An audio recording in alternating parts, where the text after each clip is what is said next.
trunks, they ever ready. Assault and battery, if you scared, you never ready. Okay, today's video about Dolph Ziggler and a contract of his that is going to be expiring within a few months. And from what the rumor mill has been buzzing about, there hasn't been any re-signage on the behalf of Dolph Ziggler, which is raising a lot of flags that, hey, maybe this guy isn't going to re-sign. Maybe he's going to take his business somewhere else. I applaud him. Like, good for him. Good for Dolph Ziggler, because, you know, over the few years, I guess really since WrestleMania 29, it's been a constant uphill battle where the guy has been given a chance and then have his legs just cut right from under him. And being there live at WrestleMania 29, the night after WrestleMania at Monday Night Raw, where he cashed in and he won that World Heavyweight title, I'm like, man, this is great. This is going to be the rise of Dolph Ziggler. This is the chance that people and fans have been waiting for him to really get a chance and really show what he can do. And unfortunately, that only lasted a couple weeks because of a concussion. And ever since then, it's just been one of those things where he loses about 150 matches in a row. He'll win a title out of nowhere. He'll lose it 2 to 3 weeks after. He'll win a couple matches and he'll lose like 150 more, and then he'll win one big one. And whenever he wins that one big one, you always think that maybe this will be the time where WWE decides to actually use Dolph Ziggler and use his talents, because it's not like the guy, you know, isn't over using wrestling terms.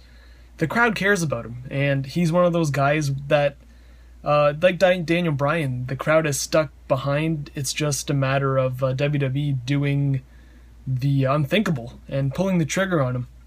So with him leaving the company, I think may be a benefit to him, because the wrestling scene right now, after so long, just seems like it's bigger than it's ever been. Sure, you have TNA that's just about to go out of business, but you've got the rise of Lucha Underground, you got Japan, New Japan Pro Wrestling, that's, I think, as hot as it's ever been in so long, with just the exposure going from left and right. You have Global Force, which is an up-and-coming company, but it's really just a place where free agents kind of go and they have a few matches here and there. You have Ring of Honor. I can see Dolph Ziggler going to any of those companies, and I can see him fitting in extremely well, especially in Ring of Honor, because I think this guy has a style that everyone in ROH does, just the fast-paced, hard-hitting style. And in WWE, it's a detriment to him. He gets punished and he just gets told to slow down, where in ROH it's kind of embraced that fast-paced style. And I think the fans, his name is big enough for the fans to kind of respect him and just embrace him with open arms, like they did with Alberto Del Rio, like they did with AJ Styles. I think it would be great, and I could really see him not re-signing and going to ROH and just becoming a mega superstar over there. And the name by itself, Dolph Ziggler, has just become not a household name, but it's definitely become one of those names where when you talk about WWE and their top guys, he's definitely in the talks, because he's been exposed to a lot of the media outside of you know, the old Monday night and Friday night TV shows they have. And when it comes to other guys, you know, you got to look at the plus side. There's been guys like Del Rio, who's pretty much become a bigger superstar than he's ever been in the WWE after leaving. Rey Mysterio, who is now doing promotional stuff with the Terminator, which you don't see WWE doing. Sure, they had it with Triple H, but it's usually those top 2 or 3 or 4 guys like Triple H, John Cena, Randy Orton, and John Cena, Triple H, and Randy Orton, really only guys who do those mega screenplay stuff, promotional stuff.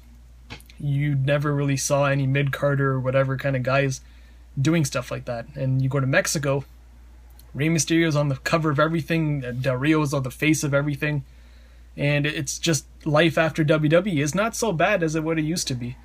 And I was listening to Colt Cabana's podcast with Justin Gabriel, and the guy literally walked out of the company. He quit right on the spot. And he said himself that there are so many guys who texted him and called him and said, man, I've been thinking about the same thing, but it's just a matter of pulling the trigger. So you know there's a handful of guys who are not happy to be there. And it seems like WWE is now becoming that feeder system where you go through to really build a name for yourself. And once you leave, that's when you just are exposed to everything great. You go to guys like AJ Styles, for example. Like, he's literally sitting right here. Hey, I'm the phenomenal AJ Styles. I left I left TNA, and he's definitely probably doing better things now than he's ever done in his whole career. After TNA, after mainstream wrestling, he's the champion in New Japan. He's just headlining every ROH show, and he's never stepped foot in the WWE ring. And same with the Young Bucks. They have, legitimately declined offers from Triple H to join NXT because they are making probably more money off New Japan, ROH, and every single other independent company in the world than they would be in the WWE. And it seems like that's all WWE has become now, just a place where you can become a superstar. The only benefit of being on Monday Night Raw is having 4 to 4.5 million people watching you, and 4.5 million is a big stretch. I'm talking like 3,900,000 to about 4.1 million people. So, I don't know. I hope he leaves, because I think his full potential could be reached elsewhere, and maybe after he leaves, WWE will kind of think about what they had and what could have been. But see what happens. But I can definitely see him leaving, and I can definitely see him going elsewhere, and I can most definitely see him being a bigger star elsewhere than in the WWE. So that's it. And it's just not even him. There's guys like Kofi Kingston, guys like Big E, guys like Cesaro, Tyson Kidd, what's his name? Neville. They are just so great. Wade Barrett, R-Truth, kind of. Dean Ambrose. That's what it's all. WWE is just a place where you got a whole bunch of mid-card guys and 3 main eventers. And all those mid-card guys have the potential to be those main events. It's just a matter of being held back, maybe, but I don't know. Like, Dean Ambrose is a perfect example. The guy was... I don't know. It's just like, man, the guy was in a main event 2 pay-per-views in a row, and now he's losing to Kane on Monday Night Raw. It's like you're there and you just get bumped right back down. And that's how your value just disintegrates. And I think if they left, it's just... they could be so much better. You guys got the name value, and now just go, leave, and make your money elsewhere. But that's all. WWE just a place full of mid-carder guys.